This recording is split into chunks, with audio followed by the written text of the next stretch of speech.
I find writing hard work. That's the hard stuff. I think that's the real magic, to create something from nothing and then be able to put that on paper so that someone else can have that movie run in their head. That's amazing to me. So I launched a podcast called Pocket Pulp. And the idea is it's a short story podcast where each Monday morning I release a new story. If someone has a story between 5 to 10,000 words, they can send it to me at pocketpulpsubmission@gmail.com. And so I can't pay writers. So what I do is I give them the audio to use however they want. So I try to build the episode as like, check out this writer, they're awesome. The intro is super fast, it's 2 minutes long. Get into the story. The outro is 1 minute long.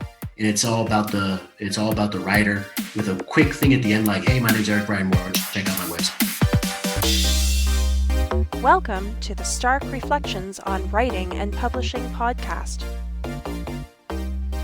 There has never been a better time for writers. More information, options, and opportunities are available to you, but navigating these requires insight. Join Mark Leslie Lefebvre as he draws upon more than a quarter century of experience as a writer, a bookseller, and a trusted book industry consultant to explore and reflect on the writing and publishing landscape to help you make informed choices on your writer journey.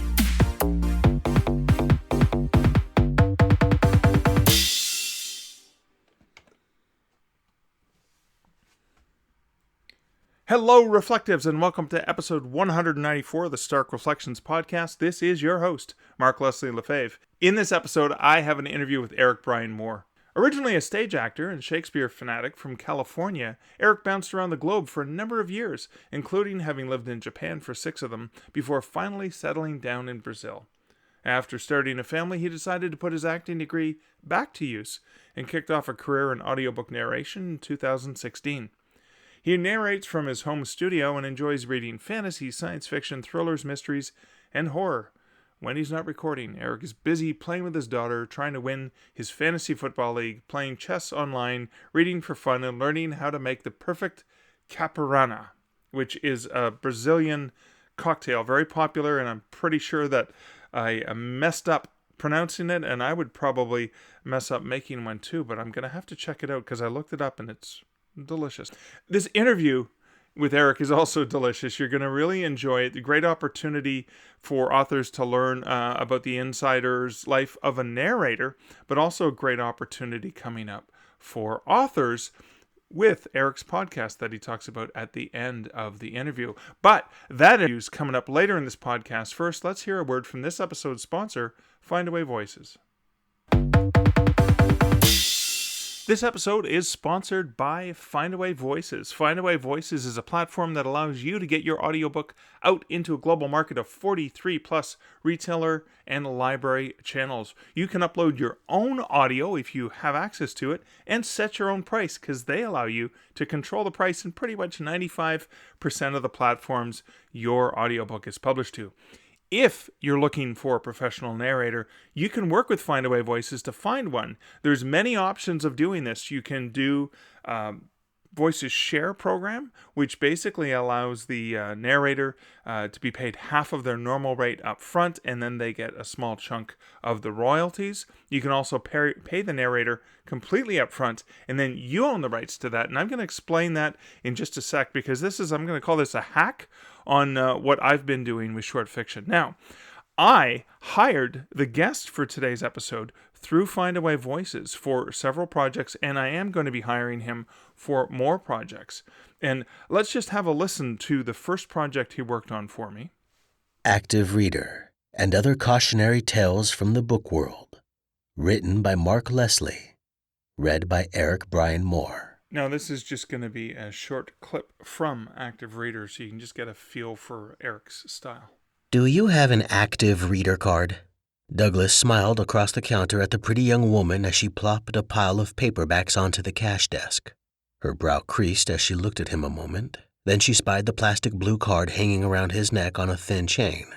On the card were the words Active Reader and the Noble Books logo of a lion sitting atop a stack of books. And recognition filled her eyes. Oh, the discount card, of course. I always carry it with me. She dug into her wallet and produced the blue Noble Books Active Reader card. Douglas took her card, swiped it through the machine, and then scanned in her books. As he lifted each paperback over the scanner, he glanced quickly at the title and author. She has good taste in dark literature, he thought, recognizing some of the titles by Clegg, Campbell, Little, and Clark.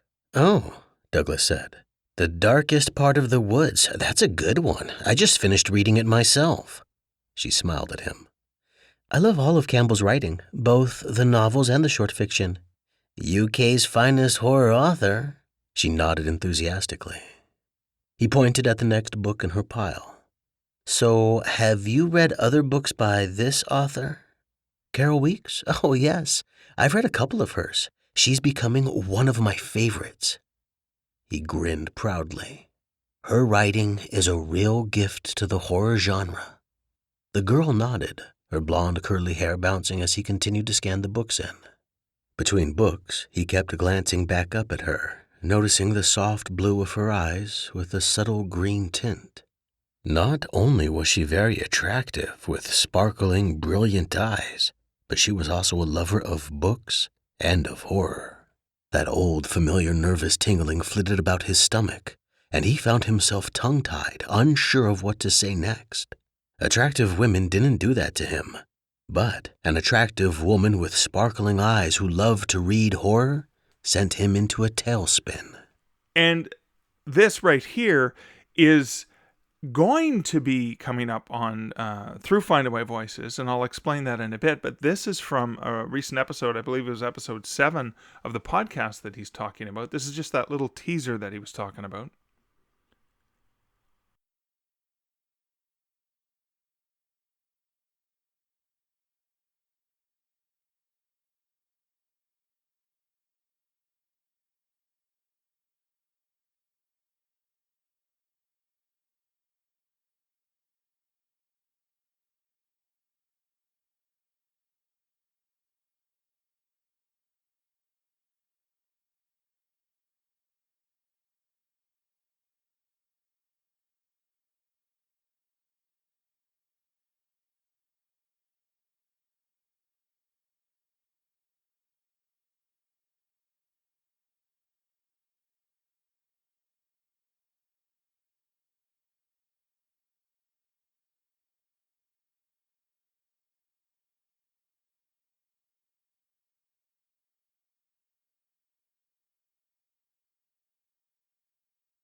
So I'm getting into a bit of a hack here. So what I've done is Brian did Active Reader for me, which was the first clip you heard.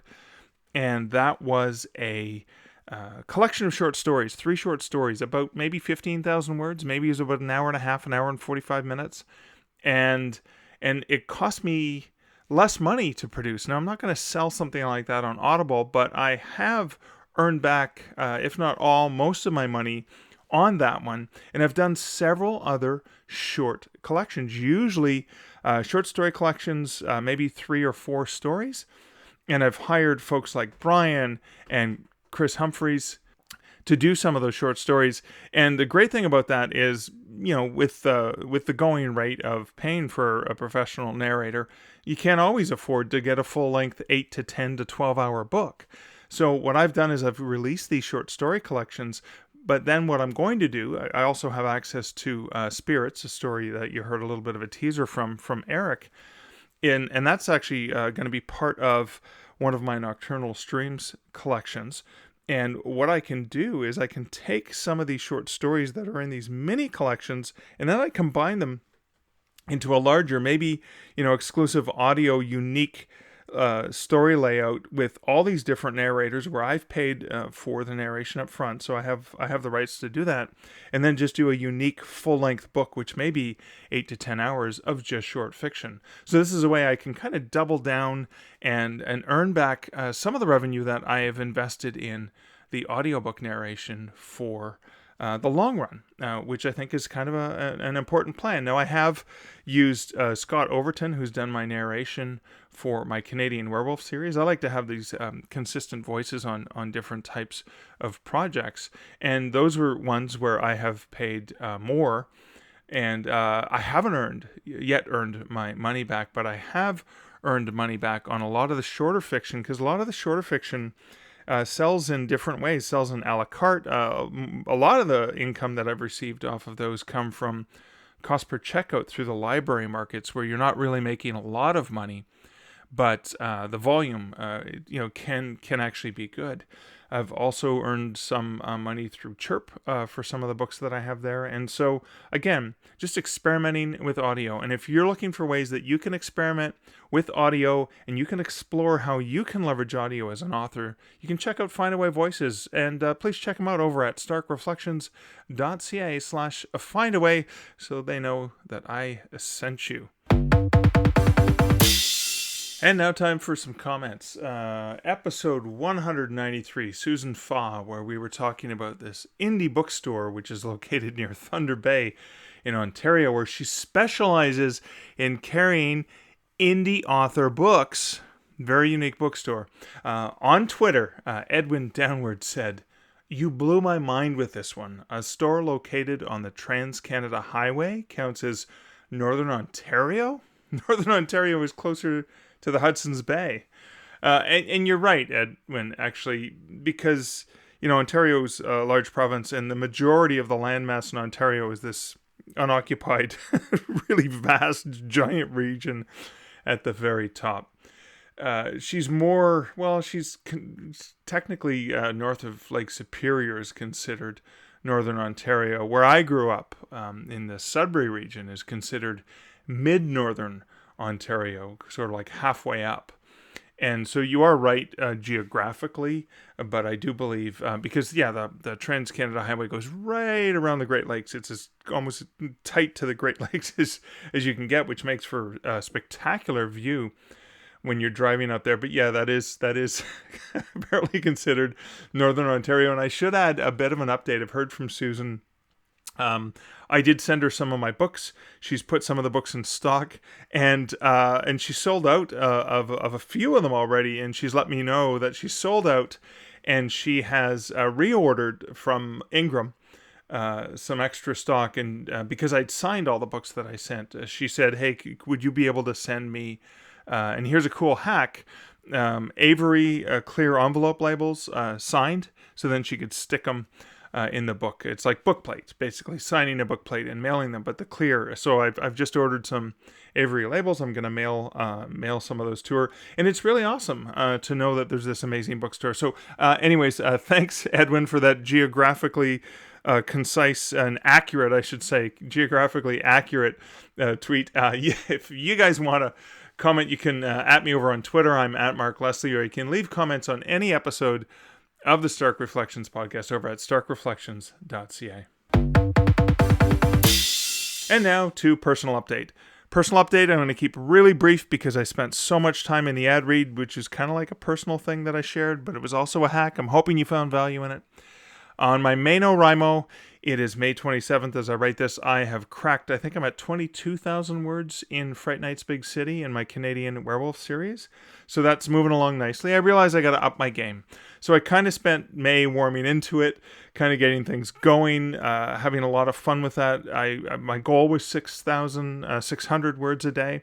I'm probably going to have to double or more that word count for June so I can get things done. But I'm feeling good about it, and that's really good. I also have some other obviously some nonfiction writing projects I have to work on, as well as a whole bunch of other projects. So I'm going to have to figure that out for June, and I'm just a few days away from scheduling that time. But that's it for my personal update. I rambled on enough already, so I'm going to jump right in to the interview with Eric. Eric, welcome to the Stark Reflections podcast. Yeah, thanks for having me. I'm so thrilled. I mean, this is the first time recently that we've actually spoken to one another, but I'm used to hearing your voice making my words sound so much better because you are one of the first audiobook narrators I've ever had the privilege of getting to work with. I think that's cool. Glad to be in the first. I was going to say, it was funny because I saw you for the first time a couple weeks ago. And after reading a few of your stories, to see you, it was like, oh, there he is. Your words are coming through my mouth sometimes, well, through my head and my imagination. And then to see him, like, you look just like me. We're both bald with glasses and facial hair. Exactly, yeah. And yet you have a much better voice. I discovered you through the good folks at Findaway Voices. So when I was loading a project, I think that project was Active Reader. One of the project manager that's behind the scenes that assigned you to be the narrator, or gave me a choice of voices, I think, and then we narrowed it down to you, and then I since hired you for another project as well, and then there's another one coming up. So how did you get into audiobook narration? Yeah, that's a funny story. No, it's not that funny. So I was an actor originally from California and from San Francisco, and I was doing a lot of stage there. And I realized that if I want to really make a go of it, I'm going to have to move to either New York or Los Angeles. And neither of those places really appealed to me, and I couldn't really make a decision. So I just procrastinated, and I decided to go to Japan for a year. And I ended up living there for 6 years, opened a bar, met a Brazilian girl. Then I moved here to Brazil, where I've been for 10 years. And about when I first came here, I didn't know what to do. I was teaching English. I was taking buses all over São Paulo for hours and hours every day, just kind of miserable. I was listening to a lot of podcasts, and then I got into audiobooks, and I kept thinking to myself, man, I really miss acting, and I'll never be an actor here because I'm never going to be good enough at Portuguese. I don't know how I'm going to do this. And this entire time, for like 1 year of almost falling into depression because I don't know what I'm going to do with my life, I was listening to audiobooks. And then one day I was on a bus, and it just kind of hit me. I was like, why don't I do this?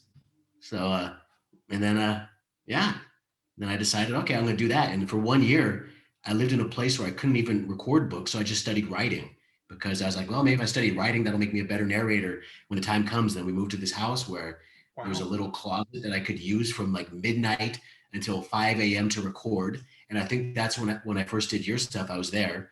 And finally, did it during the witching hour? Like you did it like after midnight? Yeah, because the area I was living in was just too loud, and the walls weren't blocking the vibrations from the trucks in the street.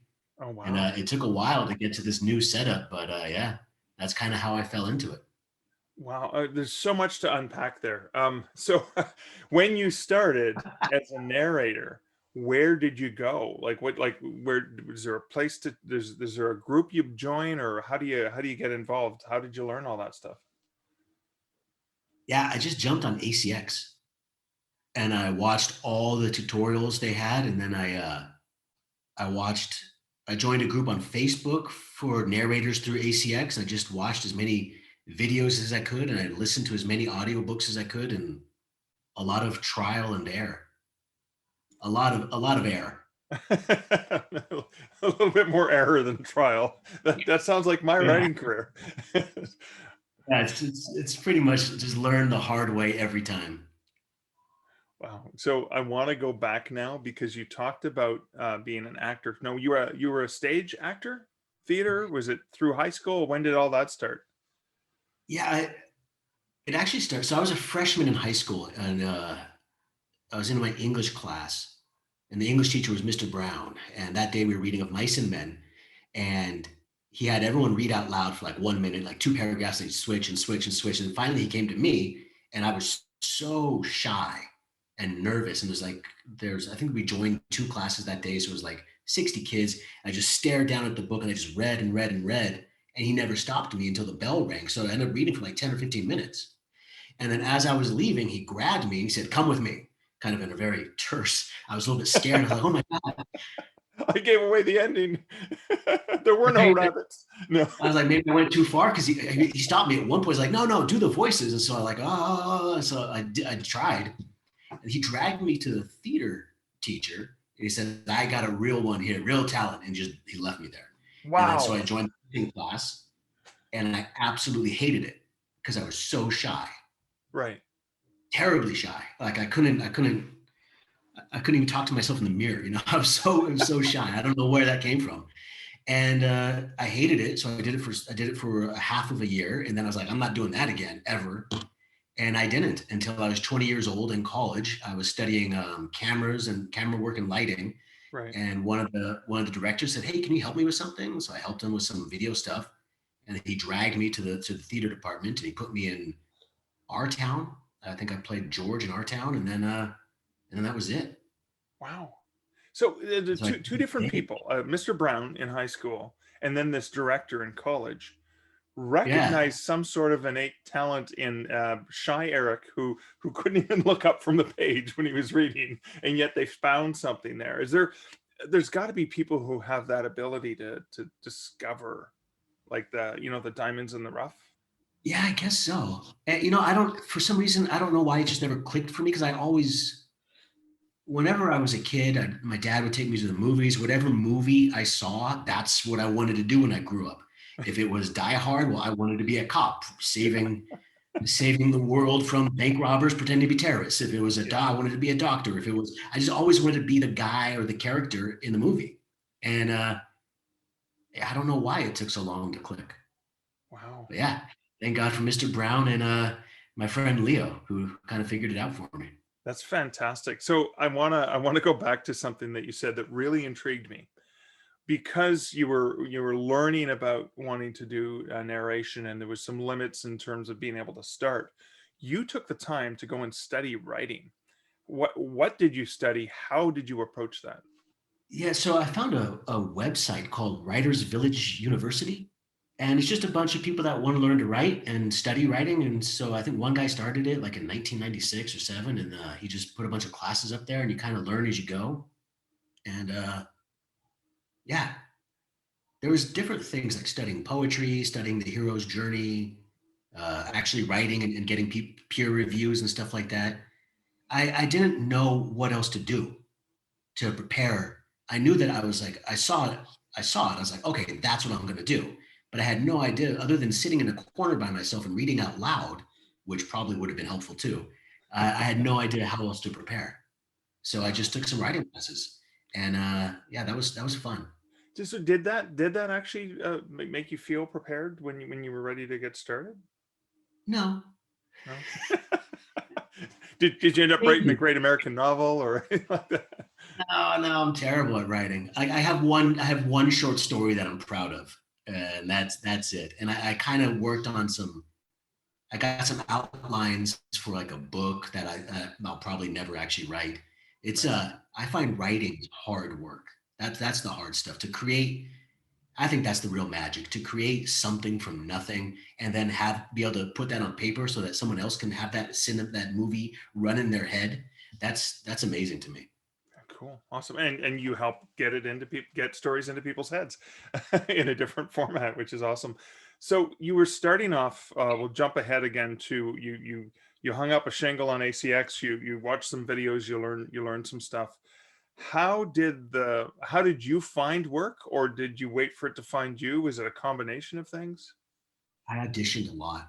I got like I think 12 rejections in a row before I got my first story, first book. It was a huge book. It was I can't Warren Adler, All the President's Men. The guy that wrote War of the Roses hired me for my first book, Oh my God. and Wow. it took me like 2 months to complete it because I kept Wow. I didn't know what I was I didn't I, I'm still learning how to, where am I supposed to be with the microphone? Is it supposed to be here? And then I got to learn how to use the software and then the editing. It took a while, but yeah, they hired me to do one of his books, and they hired me again a couple years later. So yeah, I guess it wasn't too bad. They must have liked what they had. And then, so is it a case? So a lot of indie authors, when they start off, they go, okay, well, no one's heard of me, so I'm going to sell my books for, really cheap, not $15 or $10. Like, I'm going to start at $3 or $4 or $2 or whatever. Is it the same thing with the narrator, where you're like, okay, I'm cutting my chops, and I guess the range of what Yeah. is the going rate. Did you start off with like, well, okay, I just need to get some experience? Is it a case where you're like, okay, I'll go for cheaper than I really want to? Did you have to do something like that? Yes, yes. There's a whole conversation about this in narrators groups. But Right. yeah, so in the beginning, I was working a lot under the royalty share deals that Oh, ACX ACX. has. Okay. And you had to So take a chance, right? You're doing 30, 40 hours of work to get, maybe you'll yeah, make some money on it one day. yeah, and usually not. Yeah. So Almost. what is the ratio? Is it like for every 10 books, one of them is like, yay, we did it. I made some money. Yeah, about that. Wow. Yeah, about that. And yeah, and I've done a lot of romance under a pseudonym. The pseudonym is DC Cole. Okay. It's not a secret pseudonym. I just didn't know what else to do, so I Right, came up because with well, that. then that if you see DC Cole, you're going to get a romance narrator. But that's a funny Yeah. thing when you mentioned that, because I had a writers group, a readers group, reach out to me, and they discovered me because they loved you, and they were following your sexy voice, and they, because again, some of those early reviews of active reader, they're like Twilight Zone type fiction, and Yeah. it was just cute to see. Well, I've never heard of this Mark Leslie character, but we're a fan of Eric's, and that's how I discovered him. But he's not bad, this Mark guy. And I thought that was such a eye-opening thing for me as a writer, because usually people you know found out about you somehow, but they found out about me because they were following your pseudonym, DC Cole, and they just loved your voice so much. They're like, well, what else has he got? Yeah, it's a funny thing. I still don't get that, but it's cool. But it's kind of like, I mean, you do have a really great voice, and it's kind of like, I'd love to hear Samuel L. Jackson read that because I like his voice, or James Earl Jones, or something like that, right? Yeah. I think there are some people that you could listen to them if they have a beautiful voice, beautiful accent. You're like, oh, I can listen to them say anything, even yell at me. Yeah, I guess so. But would you go out of it? Would you go to a genre? I guess you still have to like the genre, right? Yeah, close enough to what it's not like really. Yeah, Yeah. that's Like I'm true. not going to listen to romance books. Like I have nothing bad to say about romance. It pays most of my bills to this day, but I'm not going to spend my free time listening to romance. I Right. prefer science fiction and fantasy and horror and those things. But so, and there are narrators that I love and I follow, but I'm not going to, if they read romance, I'm not going to follow them to it. So for me, to have them follow me into another genre is I'm kind of, wow, that's really flattering. That is kind of, it's kind of like, well, I like this actor, but this actor's in a type of movie I never watch romantic comedies, but I like this actor. Maybe I'll give it a shot. I don't know. Yeah. Like there's that could be one of the things. Or I mean, for example, I'm not a fan of Stephen King's fantasy, and I've tried to follow him into the Yeah. gunslinger and some of the fantasy stuff he does, and it was just like, and I love everything he writes, but that's where it stops. I'm like, yeah, I'm done. I can't do this. I tried. I wonder if it's as It is similar to with, interesting. yeah. It is interesting. I read a lot of Stephen King as well, and I read the whole Gunslinger, and there were moments where I was like, I don't know what we're doing here. This is the moments like, I don't know. Now you're putting yourself in the book. I don't know what we're doing here, King. Yeah. So, so how long did it take before things started to actually hit where you went, okay, I can actually make a go of this? I don't know that it has yet. Okay, all right. Oh, so it's pure freelance, right? Yeah, pretty much. Like I haven't worked with any big time publishers yet. Um, It's almost all freelance, Okay. which is kind of crazy. Like, so you mentioned Findaway. Findaway has given me a lot of work, but out of like the big five, the big publishing companies, I haven't gotten any work. Really? So it's all still kind of developing. But I made a choice, and that might not have been the best choice. About a year and a half ago, I stopped for all romance because I wanted to build this. So I'm kind of, even though I'm 5 years in, I'm really kind of half in again. Okay. So maybe that's it. Yeah, well, because I guess it was paying the bills, but if it wasn't satisfying, you have to balance that too, right? Some of the work. Yeah. Yeah, because the problem with narrating books is I don't get to read for fun anymore because I'm always preparing books, preparing accents, and then I'm going to perform them, and then so I'm constantly working on the next project, so I don't have any downtime to read for fun. So I decided like maybe I should just start trying to do the books I enjoy reading for in my spare time. So It's the that's dream kind of we've where all I'm had. headed I now. get paid to read the books I like to read. So I Yeah, just have right. to record what I'm reading. So that that leads to an interesting question then. So how a couple things is how do you approach work now? Like you look for things to audition for? Are there some clients that come back to you that say, well, okay, I'd like you, I've got 2 more books coming out. Can I pre-book you? Like, does that kind of stuff happen? Yeah, yeah, both of those. So I still audition. I try to audition for something like once a month, Okay. um, sometimes more if I see something that really interests me. And then I've been pretty lucky to have a lot of repeat clients. Like Right. I've been really fortunate. So people don't hate me yet. I guess the question writers who are listening to this are probably asking right now is like, well, how much does he charge an hour typically? Yeah, so I'm right at 250 an hour right Okay. now, 250 per finished hour, Okay. that's basically the professional minimum, according to SAG-AFTRA, which is the union. Oh, okay. All right. Okay. Are you a member of SAG-AFTRA? No, I hope to be one day, Okay. but But you have to charge a minimum rate I in think, order to.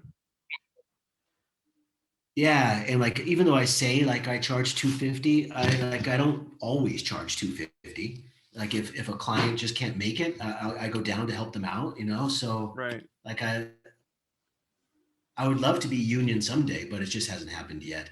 And it's tough. I live in Brazil, so I can't get the medical benefits of it. Oh, right. So I don't know. I said you have to make a certain amount to be in the union, and then you got to pay like a portion or a percentage of that. And for somebody that hasn't worked with any publishers yet, I don't feel I don't really feel secure enough to be like, okay, I'm part of the union now, and I only charge this minimum rate and up. And so now that's just what I don't feel secure enough to do that. Right. I hope to someday. Well, yeah, of course. They're awesome. So I was going to ask because from the point of view of an author, Findaway Voices has a program called Voices Share, where the narrator takes half of the regular Yeah. going rate and then gets a royalty share. So the way it looks to me as a writer, well, unlike the narrator having to take all the risk in a payment split, where, okay, I'm going to do 30, 40 hours or more of work on this book, probably 50, 60, depending on the length of the project. And then maybe I'll make some money.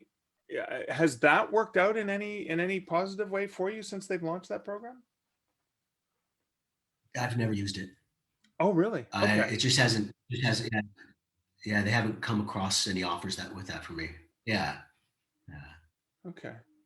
No, because I haven't yet talked to it. Well, not that I talk to a lot of narrators, but I haven't yet talked to a lot of narrators that have taken advantage of it because they on the extreme, it's like all risk on the narrator's part. Like, yeah, I'm going to do all this investment and maybe I'll make money, as opposed to at least with Voices Share, you're like, well, I get half the money, and yeah, I roll the dice and hope I can make some more on it.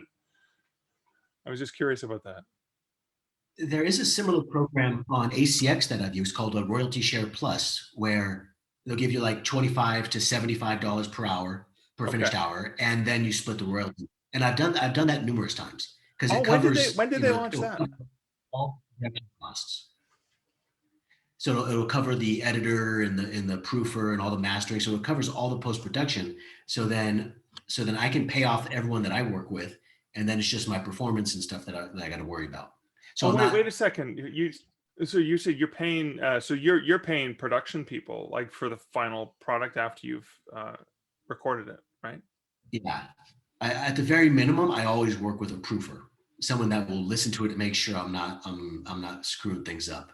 Oh, wait, And so you you have do to. your own proofing before you hand it back to the author? Oh yeah, definitely. So I outsource that because you don't know what you don't know, and so if I've been mispronouncing a word all my life, I'd rather someone else catch it for me. Yeah. Yeah, of And it's course. shocking how often that comes up. Like, really, that's how you say that word? Yeah, I've always, in my head, it always sounded so great. Awesome. So, you and I were chatting recently because you've just launched a new pet project. Can you talk a little bit about what you've just launched? Yeah, I guess I don't like free time, so I launched a podcast called Pocket Pulp. And the idea is it's a short story podcast where each Monday morning I release a new story from 30 minutes to an hour long. I just put it out there in the universe. Wow. That's kind of it. And the idea is to kind of I've opened it so it's like all genres, Okay. but I'm trying to make it. It's not really pulp, even though the name is pulp. I'm just trying to go for fun, entertaining stories. Okay. So, and it's, yeah, it doesn't matter what the genre is. It's just fun, entertaining stories. So, and that's like a regular podcast, weekly feed where how do you decide what the content is for the pulp that you use? Yeah, I don't know yet. I got a couple ladies helping me to help read through stories for me, tell kind of like they think this one's good. And then right now I've just approached writers I know like yourself and a couple other writers that yeah, and yeah, I've been lucky so far. Oh, I wow. got a nice array of like fantasy, science fiction, and I'm going to put in my one short story that I like. Oh, cool. So we'll actually get to hear your story in your voice. That's kind of cool. Yeah, I'm a little nervous about it because the story that I like, it was a challenge. Like I want to see if I can write from a woman's POV realistically. Okay. So then I take that a step farther. I'm gonna actually narrate it as well. Wow, that's interesting. So this is a weekly podcast. So I guess I'm going to ask this on behalf of writers who are listening now, going, "Oh, cool! Can I send him a short story for consideration? Are you open to accepting like unsolicited potential submissions?" Yeah, absolutely, absolutely. I'm committed to do this for at least 1 year Okay. before I kind of step back and be like, okay, was it? Is this worth it? If if just like 20 people are listening, then after a year, I'll probably discontinue it. But I want to do it for at least a year, Right. and so I need 52 stories, and I have 7 recorded. Wow. So Okay. yeah, please. I was going to say if someone has a story between 5 to 10,000 words that they like, they can send it to me at pocketpulpsubmission@gmail.com. Cool. We'll put a link to that in the show notes at starkreflections.ca. So how does that work? So let's say for example, I sent you a story. We don't know if I have or not yet, but let's say I've sent you a story. What's the deal with that? Because you are a professional narrator. So you record it, you put it in the podcast feed. Can I use that? Is it something that I get back, or is it just like, hey, cool, go listen to my story in Eric's podcast? Yeah, absolutely. So I have it. I would love to run this like an e-magazine someday where I can actually pay the writer for their work and maybe even outsource to like paid narrators. But for right now, it's just me Right. and and a small team just trying to make it happen. And so I can't pay writers. So what I do is I give them the audio to use however they want. This sounds like a dream come true for a writer who can't afford to work with a narrator yet, but wants the experience. Knock, knock, hint, hint, wink, wink, nudge, nudge, listeners. I've hired Eric. He's awesome. If you've got short fiction and you've been tempted to turn it in, why not check this out? I'm hoping that gets you a few more submissions in the That'd be next awesome. little while. That'd be awesome. So the thing I have to ask, because I put my business hat on and say, okay, I'm getting this free weekly podcast of great short fiction. I get to listen to a different story every week. Wonderful. Is there something at the end, like, are you doing an ad read for your services as a professional narrator in the podcast at least? Not yet. Maybe Okay. someday. Okay. All right. I don't know. I figure worst case scenario, every episode is an advertisement for me. Oh, on If its I'm doing own. a great job. Okay. Yeah. If I do a great job telling the story, then people are like, oh, who's that guy? So worst case scenario, every time I do a story, it's advertisement for me and for the writer. So I try to build the episode as like, check out this writer. They're awesome. The intro is super fast. It's 2 minutes long. Get into the story. The outro is 1 minute long, and it's all about the writer with a quick thing at the end, like, hey, my name's Eric Bryan Moore. Check out my website if you want to talk to me. That's it. So that seems like even more of a dream come true for a writer who has short fiction, who has never gotten into audio and wants to experience what it's like to hear a professional narrator read their story and get free advertising for their work. I mean, it sounds like a dream come true for a writer. I'm just saying, to my listeners, again, Yeah. blatant, not wink, wink, nudge, nudge, say no more. Check this out. Yeah, well, I was trying to make it cool. Like, again, I can't pay writers, but then I don't think there's not a big market for audio in the short form. So maybe this kind of trade-off, like you get this thing on the podcast, maybe you get some more followers from it, maybe, hopefully, as well as you get to use the audio however you want. I was kind of hoping that'd be worth it for writers. And in the meantime, I'm gonna have 52 episodes out there in the universe, maybe more if it goes well, where it's constant advertising for me if I do well. And And I love short stories. Like, I miss short stories. I have on my phone a bunch of books. Some of them are like 30 hours long, 40 hours long, but every now and then I just need a palate cleanser. And I was thinking there's this space for short stories where this could be fun. that's fantastic. And who knows if it becomes, maybe I can make some money out of it, if with ads or a Patreon thing, or maybe it becomes something even bigger where I can run it like a publishing company someday. Yeah, who knows? But for right now, my only focus is just have some fun and produce great stories. And if I do well, then no matter what, something good's going to come from it. I love that attitude. I love that experimentation too. That is such a phenomenal. And then the other thing that you made me think about is, so you're potentially getting to work and getting to read some cool stories, getting to work with writers. At the end of a year's time, there'll be 52 different writers out there, or maybe not 52, because you might have some repeats depending if they write cross genre or whatever. But you'll have a number of writers out there where they're going to want to probably promote this story to hey, go listen to my story for free, which hopefully leads for them to find fans. But that could also, as you said, lead them to be promoting your work. I think it's brilliant collaborative project. Yeah, I was thinking, like, especially if I'm pushing this towards writers, then more writers meet me, and who knows, someone might hire me to do their book someday. My attitude going in is, of course, big dreams, like, wow, this could become like a cool little pulpy audiobook publishing company, but I can't think about that. All I can think about is I want to make next week's story awesome. And that's really just the only attitude I can have going into this. Oh, and maybe make some friends, And maybe make some friends along the way. That's fantastic. So, Eric, where can my listeners find out more about you and all the cool things you're doing? I have a website with my name, ericbryanmoore.com. There's samples of some of my stuff on there. And then you can find me on Audible. For Pocket Pulp, you can just anywhere audiobooks, anywhere what are they called? Podcasts. Anywhere podcasts are available. I think it should be on all the servers now. It's on Audible and YouTube as well. Awesome. Thank you so much for taking the time to hang out with me today and talk about this cool new project. Yeah, thanks for having me. It's nice to talk to a person after a year being locked inside.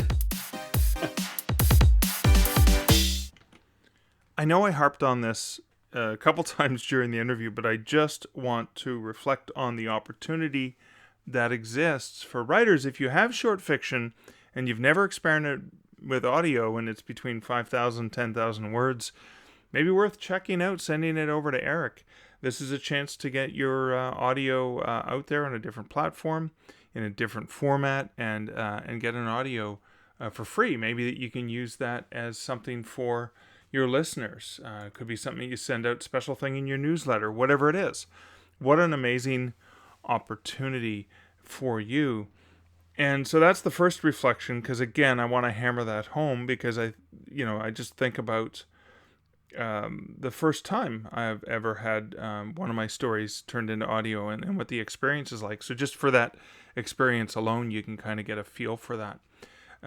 So again, great opportunity for writers. But the other thing I wanted to reflect on is I really admire what Eric's doing, taking his passion for the things that he likes to read and wanting to, even though he was doing well as a romance reader, narrator of romance fiction, he wanted to do more of the kind of fiction that he'd like to read personally.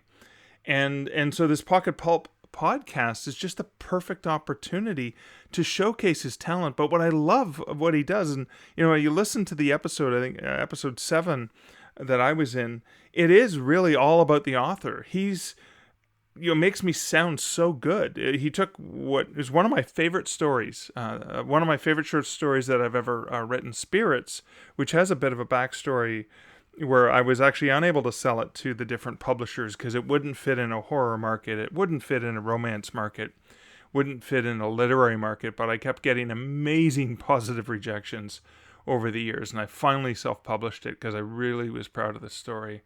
But to hear that story in Eric's voice was just an amazing experience for me, and I'm tickled, actually tickled with it, and I'm looking forward to all the things I can do with it.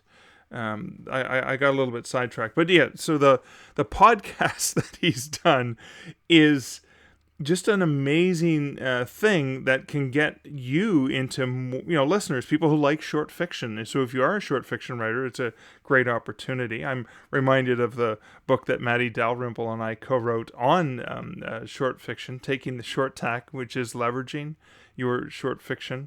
And this is just one of the examples of how you can leverage your short fiction. But that cue from Eric on starting this podcast in order to build a name for himself as a narrator of the kinds of the genre, the sort of the pulp fiction that he wanted to do more of.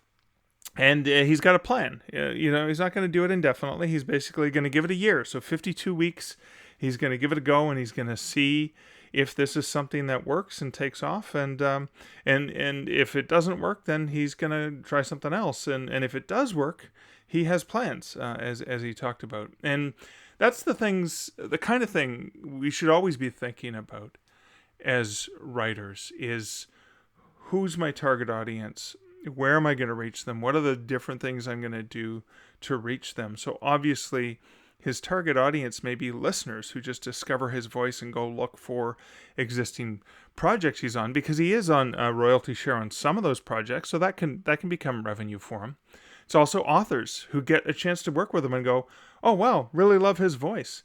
I'm gonna hire him again. And interestingly enough, when Eric reached out to me to ask if I could send him a short story for this project, I went, oh yeah, I forgot about Eric. And because I have been wanting, I love working with him, but I've been wanting to play with using different voices, because my short story collection theme that I talked about a little bit in the ad read for Findaway Voices is, I really want to have this collection that has multiple voices. I've been listening to a lot of different audiobooks lately, and I think it was Joe Hill, Full Throttle.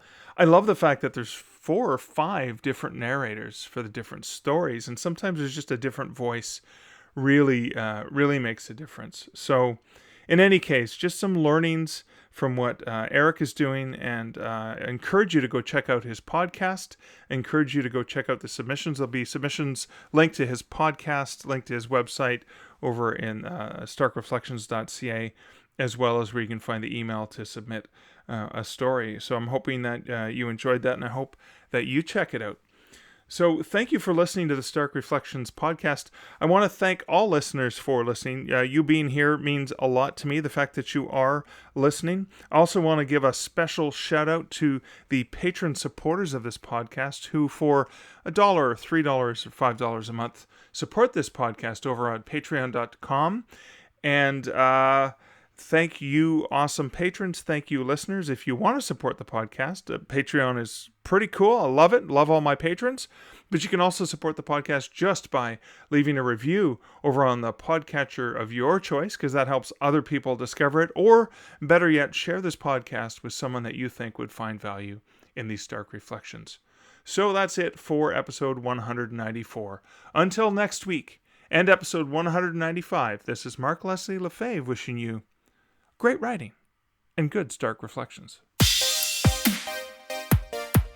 Thank you for listening to the Stark Reflections podcast. You can find show notes for each episode at starkreflections.ca.